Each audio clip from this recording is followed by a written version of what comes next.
কুমিল্লার পদুয়ার বাজারে ট্রেনের ধাক্কায় যাত্রীবাহী বাসের ১২ যাত্রী নিহত হয়েছে। আহত হয়েছে অন্তত ৫ জন।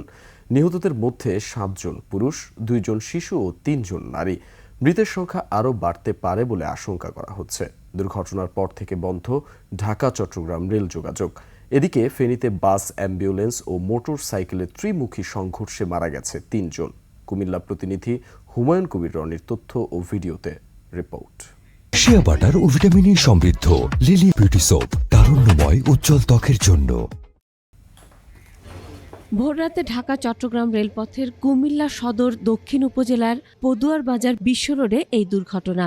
খবর পেয়ে ঘটনাস্থলে গিয়ে সেনাবাহিনী, পুলিশ, ফায়ার সার্ভিস ও রেড ক্রিসেন্টের সদস্যরা উদ্ধার কাজ শুরু করে।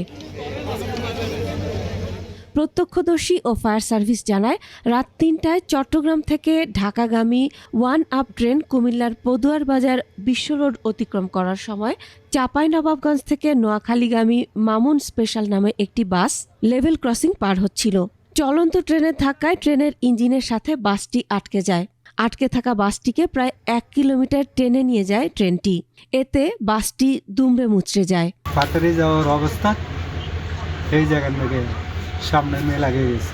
আমাদের যা দেখতাম ৩০ থেকে ৩৫ জন মারা গেছে। মৃত লোক বের করছে ১০ থেকে ৯ জন বের করছি, আর আহত বের করছি ১২-১৩ জন। সে সময় ট্রেন যাত্রীদের আহাজারিতে আশপাশের লোকজন ও ফায়ার সার্ভিসের সদস্যরা এসে উদ্ধার কাজ শুরু করে। আহতদের নেওয়া হয় কুমিল্লা মেডিকেল কলেজ হাসপাতালে। ফায়ার সার্ভিস জানায়, ঘটনাস্থল থেকে আরও ৩ জনের মরদেহ উদ্ধার করে। কুমিল্লা মেডিকেল কলেজ হাসপাতালে চিকিৎসাধীন অবস্থায় মারা যায় বাকিরা। আহত সংখ্যা চেয়ে নিহত সংখ্যাই বেশি ছিল। আহত সংখ্যা ২০ থেকে ২৫ হবে, কিন্তু টোটাল আমার নলেজে আছে ১২ জনকে আমরা নিহত অবস্থায় এখানে পাই। গাড়ি ট্রেনের ধাক্কায় প্রায় হাফ কিলোমিটার বা ১ কিলোমিটার কাছাকাছি চলে আসছে, আপনারা দেখতে পাচ্ছেন। এর মধ্যে ট্রেন বাসের মধ্যে যত লোকজন ছিল সবগুলো ছন্ন বিচ্ছন্ন হয়ে পড়ে গেছে।